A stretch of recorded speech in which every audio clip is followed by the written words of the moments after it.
Bueno, vamos a desgranar esto, porque de verdad que la documentación que tenemos hoy es una pasada. A ver, pensemos en un escenario cotidiano. Hay un problema de falta de espacio en una habitación y, pues para solucionarlo, se compra un armario más grande. Lógico. A ver, es lo que haría cualquiera. Exacto, es el sentido común. Pero, de forma inexplicable, al meter el armario nuevo en la habitación, resulta que caben aún menos cosas que antes. ¡Qué locura! Suena a locura absoluta, o sea, desafía toda lógica física. Pues bien, esto mismo le ocurre a los ordenadores. Se llama la anomalía de Belady y, en este análisis a fondo, vamos a descubrir cómo las máquinas que creemos en perfectamente lógicas a veces rompen todas las reglas. Y vaya si las rompen. Además, sobre la mesa tenemos una pila masiva de documentación técnica hoy. Tratados de ingeniería de sistemas operativos, arquitectura de memoria RAM, manuales del registro de Windows. Tela marinera con eso. Yo te digo. Y también la jerarquía de archivos de Linux e incluso especificaciones puras y duras de comandos de terminal como grep y las herramientas de paquetes como apt. Es una colección de textos que, vista desde fuera, parece un muro impenetrable de jerga técnica. Totalmente. Abarca desde los microvoltios del hardware hasta las decisiones de diseño que toman los arquitectos de software de más alto nivel. Por eso mismo, la misión de hoy es desmitificar toda esa, digamos, coreografía invisible que ocurre bajo el teclado. El objetivo para quienes nos escuchan es dejar de ver la pantalla como una caja mágica insondable. Queremos destripar cómo se crea, cómo respira y cómo se organiza la información a nivel microscópico. Eso es un conocimiento vital, tanto para saciar la curiosidad de quien no entiende por qué su ordenador se queda congelado de repente, como para armar técnicamente a quien se prepara para administrar servidores en la vida real. Claro. Y para entender esa inmensa ciudad que es un sistema operativo, hay que empezar por sus ciudadanos. O sea, no sirve de nada analizar cómo se almacena un dato si no sabemos quién lo genera o lo solicita. Ujú. Y esos ciudadanos son los procesos. Es crucial trazar una línea aquí. Un programa y un proceso no son, ni de lejos, la misma cosa. Ya, las fuentes lo dejan clarísimo. Un programa es un ente muerto. Son líneas de código estáticas almacenadas en el disco duro, sin más. Exacto. Un proceso es ese mismo código cuando cobra vida, cuando se inyecta en la memoria y empieza a moverse.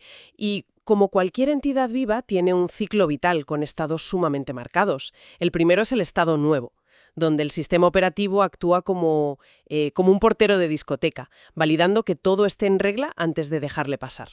Me gusta esa analogía. Y una vez que pasa ese filtro, entra en el estado listo. Aquí el proceso ya está acomodado en la memoria RAM, pero está en la sala de espera. O sea, todavía no hace nada. Exacto.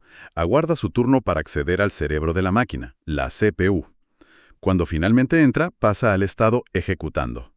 En esta fase, el procesador está leyendo y calculando matemáticamente sus instrucciones a toda velocidad. Pero, ojo con esto. Hay una frontera de seguridad crítica dentro de esa ejecución, la división entre el modo usuario y el modo kernel. Ah, sí. Es como si el proceso tuviera un pase de visitante frente a un pase VIP. En el modo usuario, el proceso está en una caja de arena. Solo puede tocar sus propios datos. Si de repente necesita hacer algo arriesgado o interactuar con el mundo físico, como encender la cámara web o guardar un archivo, no puede hacerlo por su cuenta. Ni de broma. Tiene que pedirle permiso al sistema operativo haciendo una llamada al sistema. Y ahí es cuando la CPU cambia al modo kernel, asumiendo el control total de la situación. Claro, esa frontera es lo que evita que un proceso malicioso o simplemente mal programado destruya el ordenador entero. Ya ves. Ahora bien, un proceso no pasa toda su vida haciendo cálculos frenéticos. Hay momentos en los que choca contra un muro. Por ejemplo, cuando necesita cargar un vídeo pesado desde el disco duro. Ujú. La CPU es demasiado rápida para quedarse de brazos cruzados esperando a que el disco gire. Así que el proceso pasa al estado bloqueado. Se le saca de la CPU y se queda ahí, congelado, hasta que el vídeo llega. Y cuando termina su misión, llega al estado terminado. Pero, fíjate, me llama la atención algo que mencionan los manuales sobre la memoria volátil.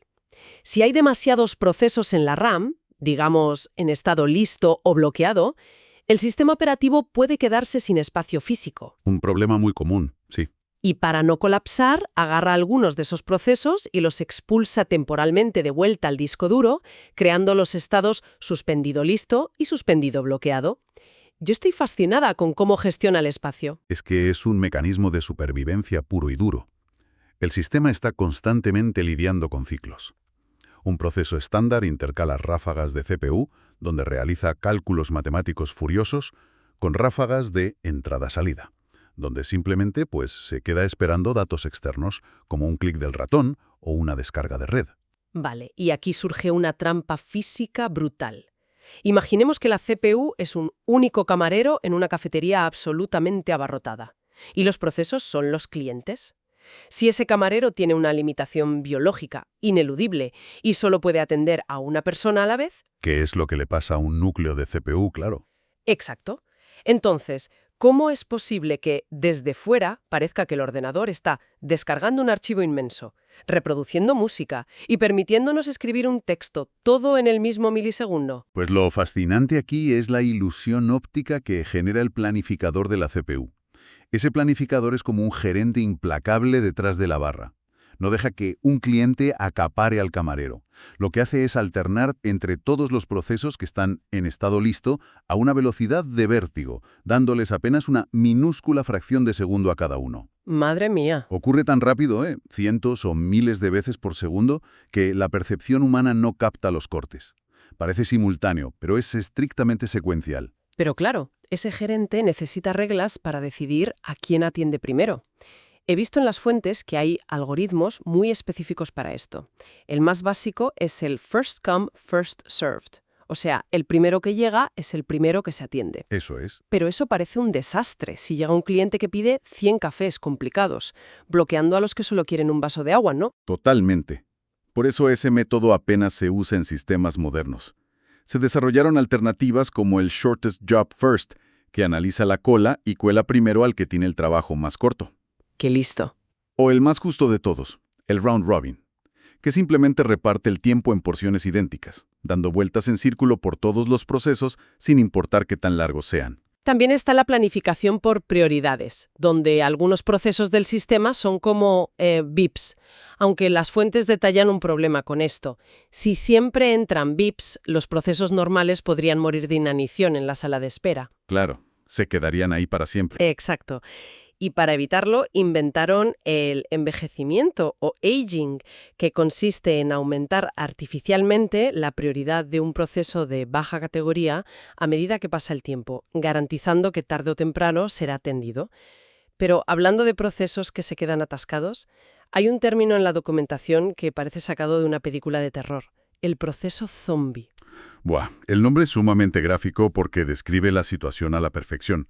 Cuando un proceso termina, se supone que debe desaparecer, pero para hacerlo limpiamente, el proceso que lo creó, su proceso padre, digamos, debe ejecutar una instrucción específica llamada wait. Vale. Esto es para leer su estado de salida y confirmar su muerte. Si el padre no lo hace, el proceso original se queda en un limbo.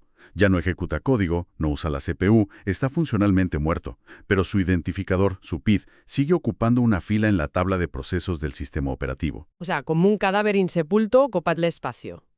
Y si un programa está mal diseñado y crea miles de zombies, llena esa tabla hasta que el sistema no puede crear ni un solo proceso nuevo, provocando una fuga de recursos catastrófica. Y así se tumba un servidor en cuestión de horas y no se vigila, te lo aseguro. Menuda tela. Bueno, hemos hablado de esta coreografía a velocidades de vértigo en la CPU. Pero aquí hay una barrera física insalvable. El procesador puede ser rapidísimo, pero es inútil si no tiene los datos a mano. Exacto. Y ahí es donde chocamos contra el gran cuello de botella del ordenador, que es la memoria RAM. Es un espacio de trabajo minúsculo comparado con todo lo que queremos ejecutar.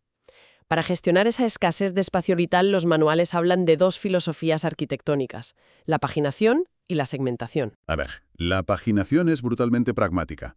El hardware divide toda la memoria física en bloques de tamaño exactamente igual a los que llamamos marcos, y divide los programas en pedazos del mismo tamaño, llamados páginas. Es rápido porque el sistema no tiene que pensar, simplemente encaja bloques cuadrados en huecos cuadrados. Ya, pero ahí hay un fallo obvio. Es como usar cajas de zapatos estandarizadas para guardar absolutamente todo. Si metes unas botas, perfecto. Pero si un programa solo necesita guardar una pequeña variable matemática y la metes en esa caja enorme, el hardware bloquea toda la caja. Efectivamente. El resto del espacio queda vacío y nadie más puede usarlo. Eso es lo que en los textos llaman fragmentación interna. Y justo para evitar ese desperdicio a ciego, surge la segmentación. Aquí ya no manda el hardware, manda la lógica del compilador. La segmentación divide la memoria basándose en lo que realmente son las cosas. O sea, crea un segmento a medida para una función larga y un segmento diminuto para una variable corta. Suena mucho mejor. Sí, pero el problema es que, a medida que los procesos entran y salen, dejan huecos irregulares esparcidos por toda la memoria. Llega un momento en que tiene suficiente RAM libre en total, pero está tan fragmentada en pedazos diminutos que no puedes meter un segmento grande nuevo. Y a esto se le llama fragmentación externa. Vaya. Y para evitar el agotamiento prematuro de la RAM, los sistemas actuales utilizan la paginación por demanda, que es como una política de máxima pereza. No cargan una página del disco duro a la RAM hasta que la CPU choca con la necesidad absoluta de usarla. Y la verdad, me encanta el concepto del bit de modificación, o dirty bit. Es buenísimo. Es como ponerle una pegatina de advertencia a un documento de texto en la memoria. Si el usuario modifica el texto, la pegatina avisa al sistema de que, al cerrar, debe molestarse en sobreescribir el archivo en el disco duro. Si el usuario solo leyó el texto sin tocar nada, el sistema simplemente borra el documento de la RAM al instante. Ahorra muchísimo tiempo porque la copia original del disco sigue intacta. Es una técnica de optimización brillante, sin duda. Sin embargo, cuando se presiona demasiado al sistema, se desencadena el thrashing o hiperpaginación. Si abres demasiados programas pesados a la vez, el conjunto de páginas que necesitan estar activas supera la cantidad de marcos físicos de la RAM. Y ahí se lía. El sistema entra en pánico absoluto. Empieza a expulsar una página al disco duro para hacer hueco a otra, pero un milisegundo después necesita la que acaba de expulsar. El ordenador colapsa porque dedica más tiempo a hacer de transportista entre la RAM y el disco que a procesar información útil. Ojo, porque aquí es donde se pone realmente interesante la cosa. Retomamos el enigma del armario del principio. En el algoritmo FIFO, que es el más intuitivo y básicamente expulsa a la página que lleva más tiempo en la memoria, ocurre la anomalía de Beladi. Eso es. Espera, porque esto me vuela la cabeza. Me estás diciendo que si el sistema se queda sin memoria y yo físicamente le instalo más memoria RAM a la placa base, el sistema puede generar aún más errores de página. Eso desafía toda lógica. A ver, si conectamos esto con el panorama general, la anomalía de Beladi tiene una base matemática irrefutable. Las fuentes documentan una cadena de referencia letal para explicarlo. Imaginemos que un proceso pide páginas de memoria exactamente en este orden. 1, 2, 3, 4. Luego vuelve al 1, 2, 5. Y otra vez 1, 2, 3, 4. Y por último 5. Vale, un patrón de trabajo súper específico. ¿Y si tenemos un ordenador con solo 3 marcos de memoria RAM usando el método FIFO? Pues con solo 3 marcos el sistema va a intentar buscar una página y fallará exactamente 9 veces. Tendrá que ir al disco duro 9 veces a buscar datos. El sentido común me dice que si pago por ampliar el ordenador a 4 marcos de memoria RAM, tendré más espacio libre. Así que los fallos deberían bajar a, no sé, 7 fallos. Pues no, suben a 10 fallos de página. Ampliar el hardware empeoró el rendimiento del software. La explicación reside en que FIFO es un algoritmo no de pila, o non-stack en inglés. Carece de lo que en ciencias de la computación se llama la propiedad de inclusión. O sea, es decir, lo que cabe en un armario de 3 metros no se traslada intacto a un armario de 4 metros. El sistema reorganiza todo desde cero de una forma tan torpe que expulsa precisamente lo que estaba a punto de necesitar. Exactamente. Su estado interno cambia de forma impredecible. Por eso los sistemas críticos modernos se vistan FIFO como la peste y usan algoritmos como LRU, que expulsa la página menos usada recientemente. LRU es un algoritmo de pila puro, siempre respeta la propiedad de inclusión y es matemáticamente inmune a esta anomalía absurda. ¡Qué pasada! Bueno, dejemos la RAM volátil porque cuando se corta la corriente todo eso desaparece. El sistema operativo necesita una roca sólida, una forma permanente de organizar las reglas, las configuraciones y los datos de quienes lo usan. Y aquí los manuales muestran un cisma absoluto. 2 arquitecturas que son agua y aceite, Windows y Linux. En la filosofía de Windows, la columna vertebral es el registro. Es una base de datos titánica, muy centralizada y profundamente jerárquica, organizada en colmenas o hives. Las 2 raíces que lo controlan casi todo son HKI Local Machine, que dicta las leyes inflexibles del hardware y la máquina entera, y HKIQ Current User, que guarda las preferencias estéticas y operativas del usuario que está frente al teclado en ese momento. Y lo curioso de esto es cómo pelean entre ellas. O sea, si Local Machine dice que el navegador por defecto es uno, pero Current User tiene configurado otro distinto para su sesión, la configuración del usuario gana la batalla y anula la general temporalmente. Así es. Y todo esto está atado a reglas súper estrictas. No puedes meter texto donde el registro espera un número entero bajo el formato RG de Word, o el sistema simplemente se rompe. En las antípodas de esa centralización masiva está Linux, gobernado por el estándar de jerarquía del sistema de archivos, el FHS versión 3.0. Linux no tiene una base de datos central secreta. Todo es un directorio transparente, separando obsesivamente lo que es estático de lo que cambia. Es una geografía muy clara, la verdad. Tienes /bin, donde están los comandos inofensivos que cualquier persona puede usar. Luego está /sbin, la zona restringida con los binarios críticos que solo el administrador puede tocar. La configuración de la máquina viven /etc. Y lo genial es que no son registros arcanos, son simples archivos de texto legibles. Eso facilita muchísimo las cosas. Y el caos y los datos que crecen sin parar, como los registros de eventos, se encierran en /var. Y luego está /proc, que directamente me parece un truco de magia. Ni siquiera existe en el disco duro. Es un espejismo creado en la memoria RAM que te permite asomarte a las tripas del kernel y ver el estado interno de los procesos en tiempo real. Es fascinante, pero el pilar central de Linux, su mayor genialidad, no son las carpetas. Es su concepción anatómica de lo que es un archivo, y ahí reinan los inodos.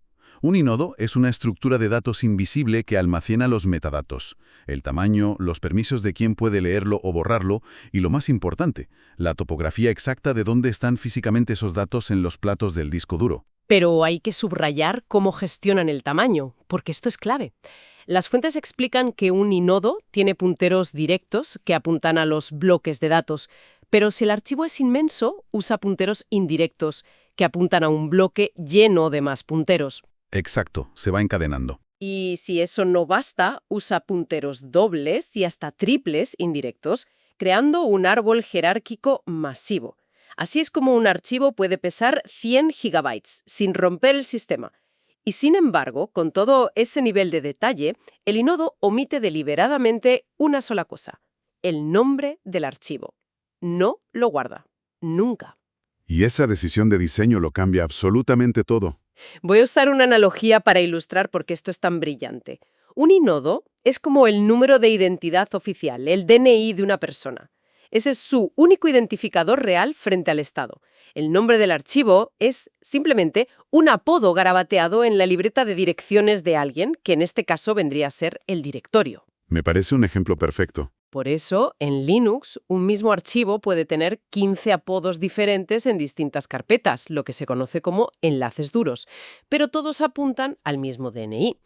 Si decides renombrar una película que ocupa 100 gigabytes, la operación es instantánea. Tarda 1 milisegundo, porque el sistema no mueve a una persona de 100 gigabytes de sitio, solo saca la goma de borrar, borra el apodo en la libreta y escribe uno nuevo. Es eficiencia en estado puro. Y además, esos inodos están blindados por una coraza de permisos. Aparte de los clásicos permisos de lectura o escritura, existen armas avanzadas. El bit suite, por ejemplo. Si un programa lo tiene activado, cualquier usuario que lo ejecute adquirirá temporalmente los superpoderes del dueño del archivo original. ¡Qué peligro y qué útil a la vez! Totalmente. O el SGID, que fuerza a que cualquier archivo creado en una carpeta herede el grupo de esa carpeta, que es una herramienta impecable para entornos de trabajo colaborativo. Y no podemos olvidar el sticky bit, que suena a broma, pero salva vidas. Se aplica en carpetas públicas donde todo el mundo mete datos, como el directorio /tmp. Evita la anarquía, asegurando que un usuario solo pueda borrar los archivos que él mismo ha creado, protegiéndolos del resto de usuarios. Con toda esta inmensa y compleja urbe de directorios, registros, punteros multinivel, zombies y permisos especiales, sobrevivir como administrador requiere herramientas de nivel forense. Desde luego. Y el bisturí por excelencia en este quirófano de datos es el comando grep. Su nombre deriva de Global Regular Expression Print. Su función es peinar archivos masivos buscando patrones, y las banderas que incluye son un salvavidas táctico. Pongamos una situación crítica real. Son las 3 de la mañana, el servidor web principal se ha caído y estás ciego ante el problema. El archivo de registro tiene millones de líneas de texto. Si simplemente buscas la palabra error, te van a salir miles de alertas menores que no importan. Claro, te vuelves loco. Ahí entra la magia de las banderas con grep-v, inviertes la búsqueda, puedes decirle al sistema ocúltame todo lo que diga conexión normal, filtrando el ruido hasta que el error fatal quede desnudo en la pantalla. Y si no sabes dónde está el archivo, usas la bandera -R para buscar de forma recursiva en todas las carpetas, acotando el tiempo con exclude dir, para que no pierda horas buscando dentro de carpetas de copias de seguridad. Además, aislar la línea del fallo a veces no sirve de nada si no tienes contexto. Para eso están las banderas -A, -B y -C. Te permitan ver qué pasó exactamente 3 líneas antes de que el servidor explotara y 3 líneas después. Y la verdadera potencia en la terminal se desata cuando conectas comandos. O sea, encadenarlos. Exacto.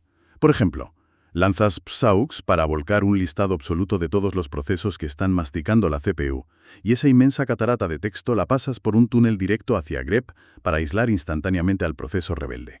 Y luego usas Duo para rastrear qué carpeta está devorando silenciosamente los últimos gigabytes de tu disco. Por supuesto, un administrador no solo investiga, también instala y mantiene el sistema operativo al día. Los manuales hacen una distinción histórica muy aguda en los sistemas basados en Debian entre apt-get y apt. Es un salto evolutivo interesantísimo. apt-get es el veterano, lanzado en el 98. Es crudo, de muy bajo nivel, y carece de interfaces visuales bonitas. Pero precisamente por ser tan rígido y predecible, los administradores lo siguen usando en scripts automatizados, porque saben que una actualización visual nunca romperá su código. ¿Tiene sentido? Y en 2014, los desarrolladores introdujeron apt. Es la versión pulida para humanos. Añade barras de progreso, colorea los textos en la pantalla y tiene un motor lógico mucho más agresivo y amigable para resolver dependencias complejas cuando un paquete requiere de otros 15 para funcionar. Vale, entonces, ¿qué significa todo esto frente a un problema pragmático y límite? Si retomamos el ejemplo del archivo de registro gigantesco de varios gigabytes, lanzar un grep ahí dentro, procesando el texto normal, podría ser lentísimo o incluso congelar la terminal entera y sobrecargar la poca CPU que le quede al servidor. Basándonos en la documentación más avanzada de estos manuales, ¿existe alguna vía rápida, algún atajo profesional o clandestino para buscar a máxima velocidad sin tumbar la máquina? Pues esto plantea una pregunta importantísima sobre los cuellos de botella modernos, y las fuentes desvelan el truco de rendimiento definitivo, el as bajo la manga de los administradores veteranos. Se trata de invocar la variable de entorno lceal igual a c justo antes del comando grep. A ver, cuéntame. Hoy en día, los sistemas operativos procesan el texto en formato UTF-8 para poder leer desde letras con tilde hasta caracteres asiáticos. Eso exige un esfuerzo computacional inmenso por cada carácter. O sea, el sistema intenta interpretar cada letra en su contexto cultural y lingüístico, ¿no? Exactamente. Al escribir LCL igual a C, aniquilas toda esa complejidad de un plumazo.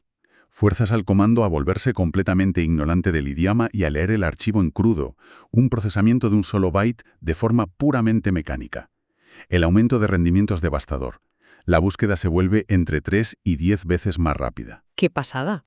Si a eso le sumas la bandera -F, que le dice a grep que es una búsqueda de cadena fija, que no intente usar expresiones regulares matemáticas complejas, sino que busque una cadena de texto literal exacta. El tiempo de diagnóstico de fallos en archivos colosales se vuelve inigualable. Se reduce a segundos. Un viaje absolutamente revelador, de verdad. Hemos visto cómo un proceso nace y se desespera en la cola de la memoria RAM. Hemos comprendido que la paginación y la memoria virtual son espejismos necesarios para evitar el colapso, capaces de desafiar a las matemáticas con la anomalía de Veladi. Así es. Hemos navegado por la inmensa burocracia de los datos, desde las férreas colmenas del registro de Windows hasta la brillante arquitectura descentralizada y multinivel de los inodos de Linux. Y hemos terminado armándonos con el arsenal de comandos de filtrado y búsqueda de un administrador en la terminal. A partir de hoy, la perspectiva frente a una pantalla cambia por completo. La próxima vez que se haga un simple doble clic para abrir una aplicación o buscar un archivo, quienes nos escuchan sabrán exactamente que, en la fracción de un segundo, la CPU ha ejecutado miles de cambios de contexto. Miles. El sistema ha traducido decenas de punteros indirectos, ha consultado permisos SUID y ha acomodado la RAM descartando páginas. El caos informático aparente se revela como una coreografía magistralmente orquestada y predecible. Totalmente. Y contemplando la perfección de esa coreografía, hay una última idea, un dilema final que emerge de todo este análisis y que quiero dejar ahí. A fin de cuentas, el sistema operativo dedica gran parte de sus recursos a mentir. Su trabajo es engañar a cada proceso, haciéndole creer que tiene la CPU en exclusiva y que dispone de una memoria infinita y contigua para él solo.